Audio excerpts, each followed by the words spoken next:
This weekend, the UFC lands in Austin, Texas, and featuring in the co-main event is Bobby Green, who joins me now from Austin. Kia ora, Bobby, and welcome to the show. How's it going? How's it going? It's going good, thank you. Look, I know you're a little tired now, and the media is a little bit busy, but how's it all going in Austin, Texas? I don't know much. I haven't really got to really get in the city. I haven't got to see any people yet. Just been focused on the weight cut and the schedule. Got a bunch of interviews, and I'm really tired of doing them, but it's what comes with it. Yeah, absolutely does. And not to mention, you got so much on your plate, a change in opponent as well. Obviously, you were supposed to be fighting Dan Hooker, who's from here in New Zealand, so we were looking forward to that matchup too, not to be. But your thoughts on the change? Man, I was really looking forward to the fight myself, you know? And now I go from fighting number 9 to number 12, so that sucks. I thought I was getting closer to the title. But I look at fighting like if you was just to run into somebody at a bar. It's just, or maybe say it like this. I'm a contract killer. And they sign me and they say, Bobby, they send me a contract. They say, here's the name. Take his head off. Send me the contract. I send them the head. They send me the money. We're good. And so I'm just a professional about it. And whoever that is that signs up on that date or on that line, I'm supposed to kill. Absolutely. Well, what were your thoughts when the opponent changed to Jalen Turner? How much of your game plan perhaps changes? And is this an easier or harder challenge for you? My game plan, that's what I should explain to you. Like, the game plan with Hooker and the game plan with Jalen are the same thing. To go in there and kill him. Now, the question is how we do that. I was going to figure all that out on the fly. I just go in there and figure out what they're doing and what they're giving me and my reads. And as I make my reads, then I'll make my adjustment. Now, Jalen's a little taller, so I have to deal with that. Hooker was 6 foot. And so from him fighting Jalen Turner, it was only 3 inches for him. I'm 5'10", and now that's a lot longer up there, you know? Yeah. So that's a little bit different. That's a little bit different. But hey, I don't care. It's whoever that signs up on the dotted line's got to get killed. This will be your 4th fight this year. No losses. So you're doing something, right? That's 5 fights in a 12-month span. Yeah, it's crazy. 5 fights. You know, 4 fights this year. But if you just go back one more month, there was another fight the last month before that. And so 5 fights in a 12-month span, I don't know anybody else that's doing it, you know? Especially at this age with almost 50 fights. Guys are doing 1-2 a year. Yeah, absolutely. That's really impressive. And you talk about your age, 37 years old, respectfully. Talk about the surge that you're having right now. It's like a new renaissance for you in your bid to get those top guys. I just focused on my skills. Like people say about the resurgence, but to be honest, no one knows the path. Like everyone's talking about when I lost to Islam, but they don't really realize the behind the scenes that I took it on short notice. I was already on a 3-win streak before I fought Islam. Then you want me to fight him 10 days later. And so I had surgery, and then I had to fight Drew Dober with a broken hand still. And so no one understands, but at the end of the day, when you say this reinsurgent, like getting back and I'm coming back, I've always been here. Your skills will speak for themselves. And so the true cream of the crop will always rise to the top. Because when you think of the lightweight division and how deep it is, there's a lot of fighters on show, doing great things. It can be sometimes harder to stand out from the rest, if you know what I mean. Yeah. That's why it's so important to have your own individuality. And how you fight too, to impact the crowd. You don't impact the crowd, they won't remember you.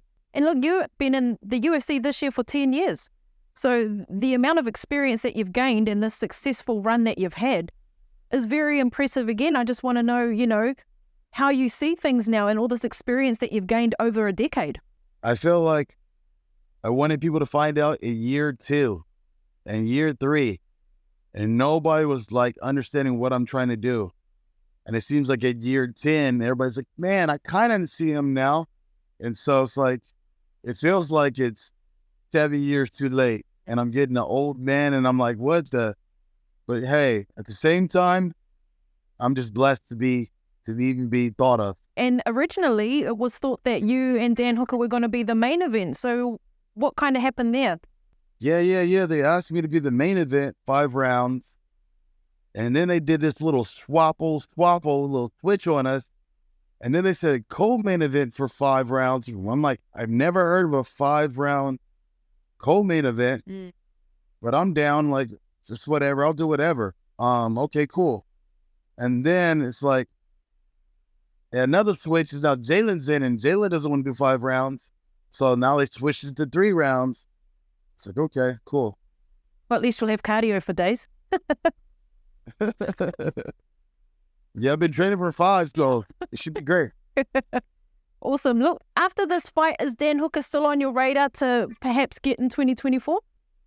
Yeah, we will still cross paths. At some point in time. We were talking about, you becoming the co-main event. Dariush Sirukian goes into the main event. I was wondering if you potentially, have a pick on who you think's going to take that one. I think I like Benny too. Benny is really good. Been tested, been through the fire. Another gentleman like myself, and so I like to see him win. But Sarukian's really strong, comes in with a hell of a pace, and is really boring. And so who knows what could happen with those two. Well, exciting card indeed. It's a great lineup for a UFC fight night. Your fight included? Yeah. I'm just going to try to stand out, make sure that I keep getting those fight of night bonuses, Nice one. Stand up, be tall, be proud, and all the very best for this weekend, Bobby. And thank you so much for your time. All the best with training this afternoon. Thank you, love. Joining me in studio today, rising MMA talent Navajo Stirling. Navajo, welcome to the studio. Thank you for having me. Look, I've been wanting to have you in here for a little while now to have a cordial with you about your career and how it's going, because it seems like you're only destined for greatness. And I use that word greatness because I see you use that quite often on your channels. But I want to strip it back a little bit and talk about MMA and how you perhaps found the sport. Probably about 19 when I jumped in the gym. Ended up training under 2-time King of the Ring champion Sonny Vanathy. So I was like, I didn't actually know who he was at the time, but he looked like a guy that could fight. So I just said, sign me up. And he looked at my build and was like, oh, you look athletic enough. And you know what, next thing I knew was training for a fight in like 5 months, so that's pretty much the way I got into it. Yeah, and pretty much I think after that first fight, I fell in love with it. And, when I'm that young, nothing else going on in my life, I was like, oh man, like, I think this is what I want to do, and I kept that to myself because I didn't want to, shut myself down, from like, my parents, your parents are trying to look after you and they're trying to say like, oh, you should go to uni or go do this, go get a trade. And I knew like I wasn't meant for, a normal life. I wanted like bright lights around me. And I think fighting took to me because it's just you in there, you don't need to worry about teammates or being at the top rugby club or, being under the coaches, I'm sure a lot of people can relate to that. Like, it's not always about what you know, but who you know. But I knew in fighting, if I could just beat whoever was the best, then somehow, some way, I was gonna be where I wanted to be. And pretty much that's all I've been doing since then. So, yeah, about 6 years doing it now. So, yeah, it's amazing.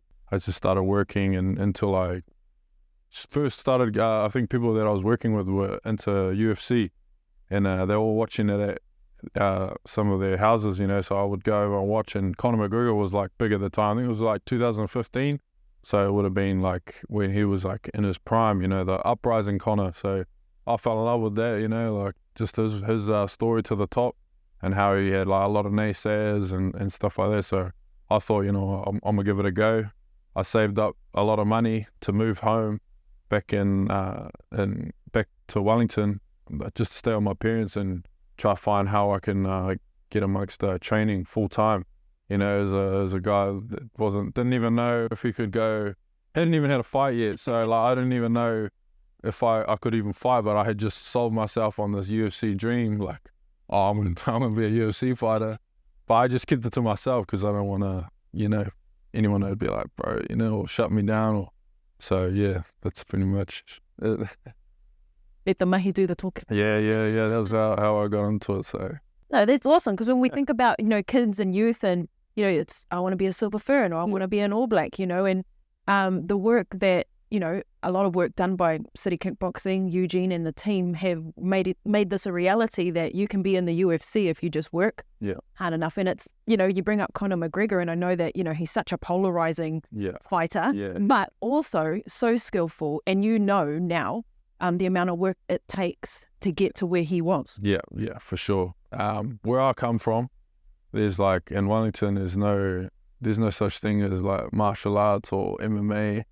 So I'm like trying to get amongst that, and people were like, bro, how do you know, they don't have that in New Zealand, you know, like they don't have that. Because I had to like search far and wide, you know, across the internet to try and find like jiu-jitsu gyms or wrestling gyms and kickboxing gyms, and I would go around through boxing gyms and just to like, you know, see what was where it all was, you know, because I didn't even know who City Kickboxing were at the time. Like I didn't know anything about New Zealand fighters or anything in the fight history of New Zealand.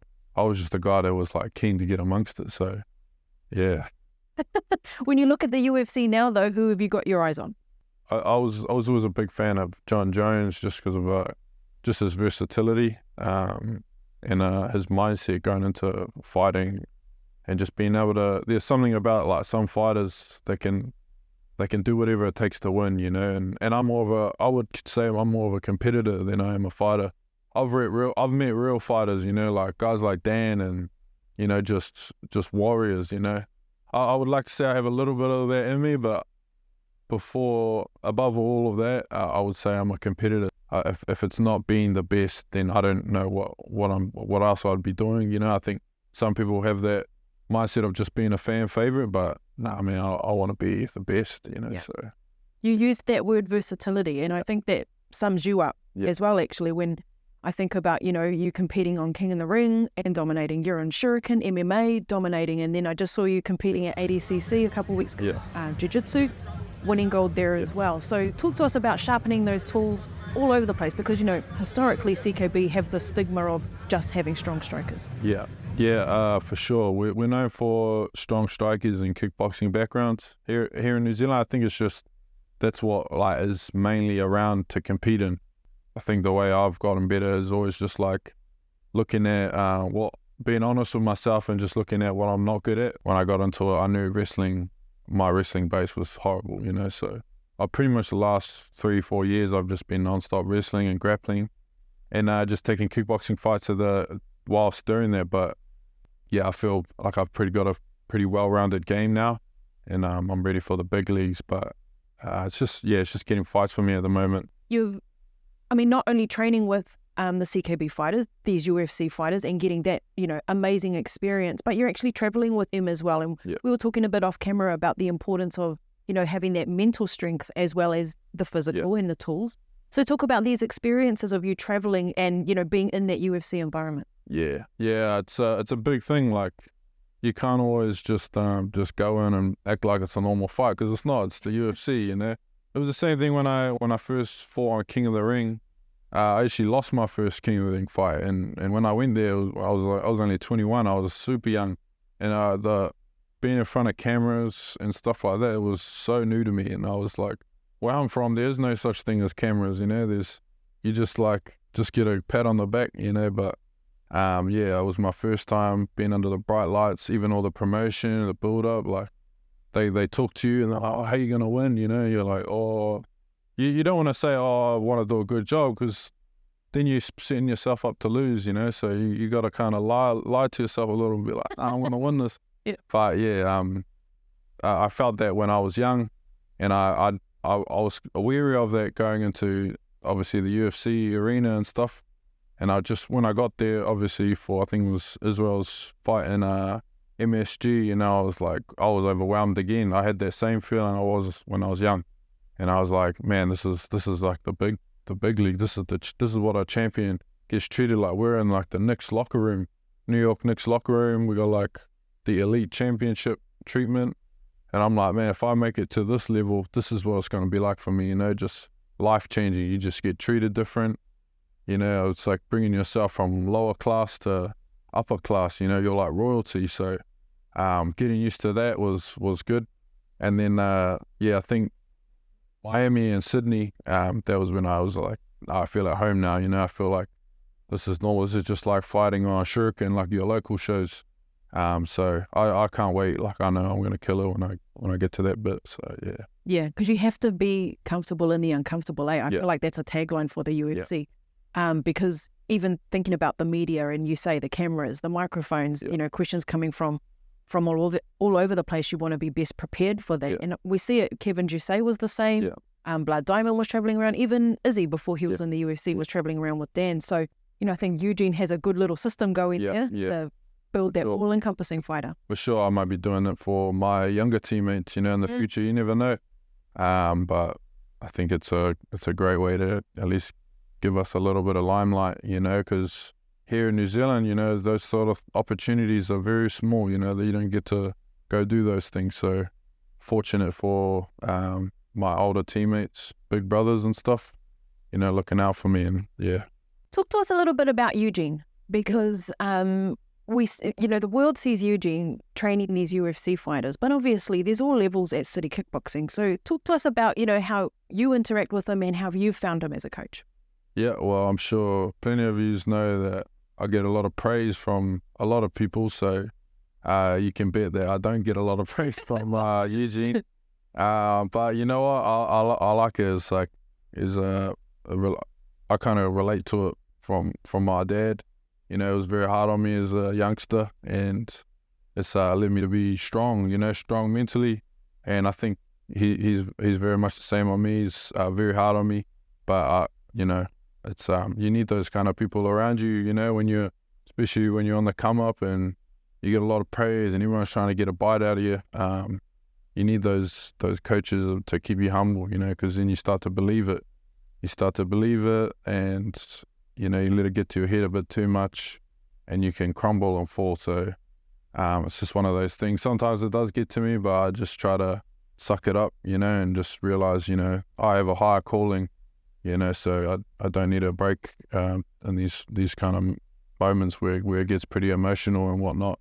So I just, stay strong, and, I trust him so much, and I'm sure he has big plans for me as well. So, yeah, that's probably what I'll say. Yeah. I won't say it too much, but, at the same time, he keeps it lighthearted, and he's very comedic. He's funny, man. You wouldn't believe it because he looks super serious on camera most of the time, but he's funny. Because he always talks about, well, he's told me a couple of times that he can't train people that aren't his friends. Yeah. So how would you describe your relationship with him? Yeah. You think of it that way? Yeah, for sure. Like we're at that level where we've broken the ice, and now we're just, it's your best buddies are gonna go after. He comes after me a lot, so it's good. If he's coming after you, though, that's a good thing. Yeah, it's a good thing. It means he loves you. So yeah. In the gym, who was probably your toughest training partner? Well, I'll probably say Carlos will be up there. We go back and forth, but we got so much respect for each other.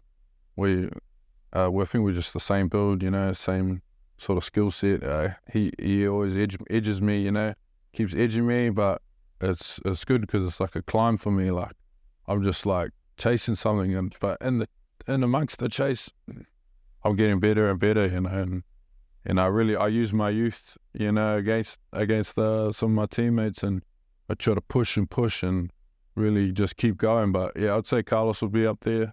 Brando as well, big Croatian. Israel, Cam Ralston and Kevin, they're probably like some of my favorite training partners, just because they're like very well rounded. They got a lot more MMA experience than me, and I'm able to get really high level rounds, and we really go at each other, man. It's like they've probably shaved a couple of years off my life, but it's good. Like we we have so much respect for each other. Like we just touch gloves and it's all good after. So it's me. Look, you mentioned, your gym family, your family in Wellington, and you also mentioned being Māori. So I know that it's always a beautiful thing to see our people, striving for success and doing really well at what they're doing. And I noticed at the ADCC competition that your name wasn't Navajo on the screen. So talk to us about your ingoa. So my real first name is Rongotahinia. Obviously, I don't go by it because it's a little too hard for some people. It's a little bit harder to digest for some of the Pākehā and whatnot. But that is my first name. And I compete under that name in Jiu-Jitsu just because why not? It's my real name. So people do get a shock. Sometimes people like, is he Māori? So I am. As even though I'm not as, I wasn't as immersed into my culture as I would have liked to be, I still know what I am. I am Māori. So that's it's good to have because there aren't many Māori role models or leaders, around. So, and I feel like I can relate to a lot because I grew up very similar to, other Māori in New Zealand. So, yeah. Sure. No, it's mean. It's really good. It's like we were talking about when you feel like you have connection to people without them actually knowing that, that connection. But I feel like I have this same sort of thing when I speak to Kai and think that there's like a different kind of level when you can connect in that way. So great to see it, Māori seating. For sure.